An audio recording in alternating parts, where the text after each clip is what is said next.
अगर मान लीजिए कि कोई व्यक्ति सज्जन है, एकदम सज्जन, भक्त नहीं है, सज्जन है, सद्गुण उनमें है, अगर वो भक्ति पकड़ेगा सद्गुणी व्यक्ति, तो कनिष्ठ अधिकारी रहते हुए भी निंदा नहीं करेगा ना। अब सोचिए उनके विषय में वो बातें इसमें। हाँ। अब उनका स्वभाव है, किसी का स्वभाव होता है निंदा करना ही नहीं है, कुछ बोलता ही नहीं वो। हाँ। क्योंकि पूर्व जन्म के कर्म के अनुसार एक उनको बेनिफिट मिलता है, सद्गुण का कुछ बेनिफिट साथ में आता है। हाँ। मान लीजिए कोई स्वर्ग से फ्लाइट आई है, देवता का अधपतन हुआ है, उनका आयु पूरा हो गया, तो दैवी गुण उनमें रहेगा, है ना। उनको कैसे पहचान पाएंगे ये कनिष्ठ है, मध्यम है कि उत्तम है? क्योंकि मनुष्य से ऊपर का स्वभाव है उनके पास, देवता से आया है ना, सबसे सुंदर बोलेगा, उनका वाणी इतना मीठा होता है? भक्ति नहीं किया है। संजोग से मैं एक ऐसे व्यक्ति के संपर्क में आ गया था, इसलिए मुझे ये बात मैं इसलिए कह सकता हूं कि ऐसा भी हो सकता है। हाँ। लेकिन उनमें एक अहंकार रहता है, उसके कारण। हाँ, वो क्या अहंकार है? मैं बहुत अच्छा व्यक्ति हूं।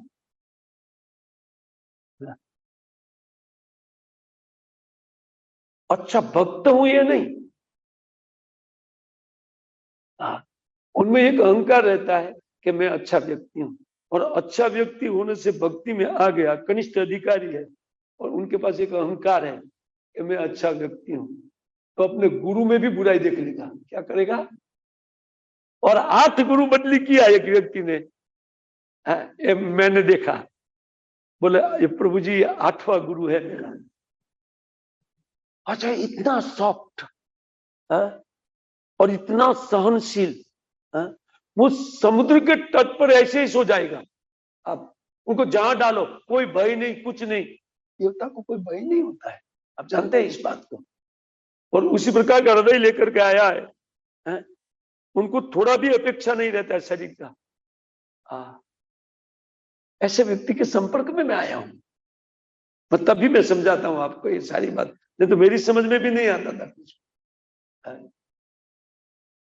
लेकिन 8 गुरु बदली क्यों किया? बोले वो ठीक नहीं था, मैंने मेरी बुद्धि से जांचा, देवताओं में बुद्धि बहुत होती है ना। तो मैं देखा कि ये ठीक नहीं है। वो था रशियन, आज नहीं है, उन्हें शरीर छूट गया उनका, लेकिन वो एक ऐसा अवधूत जैसा आदमी था। उनको आप जहां कहीं भी डाल दो वो कंफर्टेबल, उनको कुछ नहीं चाहिए। अब कोई व्यक्ति कितना बड़ा साधु सोचेगा, लेकिन 8वां गुरु था जब मुझे मिले। उनके बाद में किया कि नहीं किया मैं नहीं जानता हूँ, 4-5 साल में शरीर छोड़ दिया, 1-2 किया होगा, दूसरा ये मुझे मालूम नहीं है। बोले योग्य गुरु नहीं मिला मुझे। तो मैं उनको एक बात तो बोल दिया कि प्रभु जी, शिष्य की भी कोई योग्यता चाहिए, तब योग्य गुरु मिलता है। योग्य शिष्य आप है कि नहीं ये पहले जांच कीजिए। बहुत सज्जन व्यक्ति, फिर भी हंस रहा था। ये नहीं कि मैंने गुस्सा किया, अगर मुझे कोई ऐसा बोले तो थोड़ा गुस्सा तो आ ही जाता है ना, लेकिन वो थोड़ा भी गुस्सा नहीं किया। मतलब ये भी हो सकता है, लेकिन उनमें एक अहंकार रहता है कि मैं सज्जन व्यक्ति हूं। और भक्ति के कारण जो सज्जनता मिलती है उनमें अहंकार नहीं होता है। अब इसको समझिए, इस श्लोक को आप, निंदादि शून्य हृदय, लेकिन कौन? भजंतम ईशम अनन्यम, अनन्य अपने इष्ट का भजन करता है और वो निंदादि शून्य है। देखो, उन्होंने निंदा नहीं किया, लेकिन गुरु को छोड़ दिया आराम से, और जहां जाता था इजी दीक्षा मिल जाता था। एक तो फॉरनर सबको चाहिए कि फॉरनर एक आधा हमारे समुदाय में होना चाहिए, इजी और सज्जन, और हिंदी भी जानता था बढ़िया, संस्कृत भी बोलता था। ये होता, किसी को मुझे किसी ने पूछा कि प्रभु जी आप ये आदमी के विषय में आप क्या बताओ? बोला स्वर्ग से फॉल डाउन हुआ देवता है, उनमें सब समस्त सद्गुण है, लेकिन सद्गुण का अहंकार भी देवता में है, ध्यान रहे ना।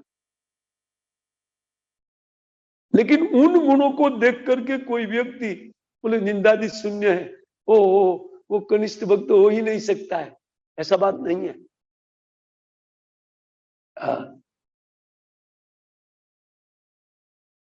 हाँ, भले ही उनका ये गुण इसी जीवन में तिरोहित हो जाएगा, लेकिन एक जीवन तो रहेगा ही, क्योंकि फ्लाइट कहां से आई उसका पता कब चले, कैसे चलेगा? नरक से आई कि स्वर्ग से? नरक पाप भोग करके भी संधिस्थान आता है ना, उनको मनुष्य जीवन मिलता है। इक्वल कर लिया पाप और पुण्य को, और जाओ डालो इसको मनुष्य योनि में।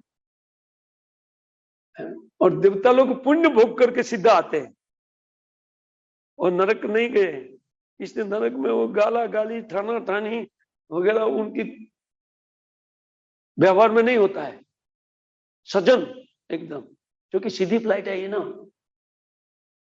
और अपने लोगों से या पराये लोगों से भी ऐसे बात करेगा इतना सुंदर वाणी से, वो इतना अच्छा लगेगा सुनने में भी, उनका व्यवहार भी इतना अच्छा लगता है।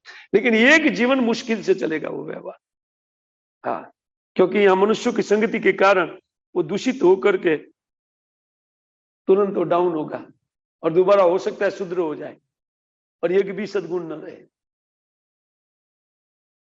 इसलिए यहाँ शब्द कहते भजंतम ईशम, और कैसे भजन विज्ञम अनन्य, भजन का जानकार है।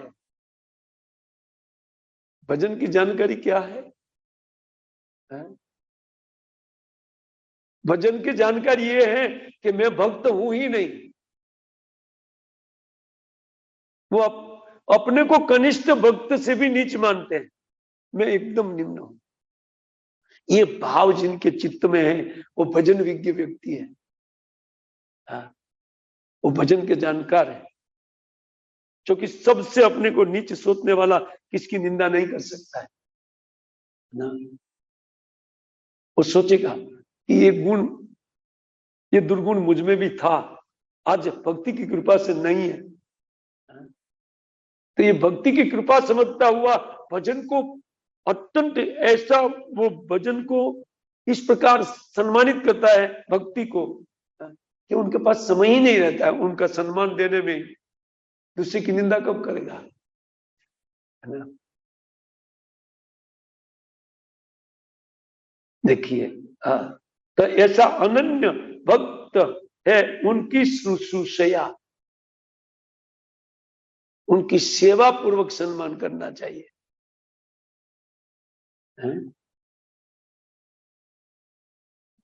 मध्यम अधिकारी को प्रणाम करके, दीक्षा शिक्षा लेकर के जो मध्यम अधिकारी है उनको प्रणाम करके उनका आदर देना चाहिए। लेकिन जो उच्च अधिकारी निंदादि शून्य जिनका चित्त है और जो भजन में अनन्य है, उस व्यक्ति को शुश्रूषया,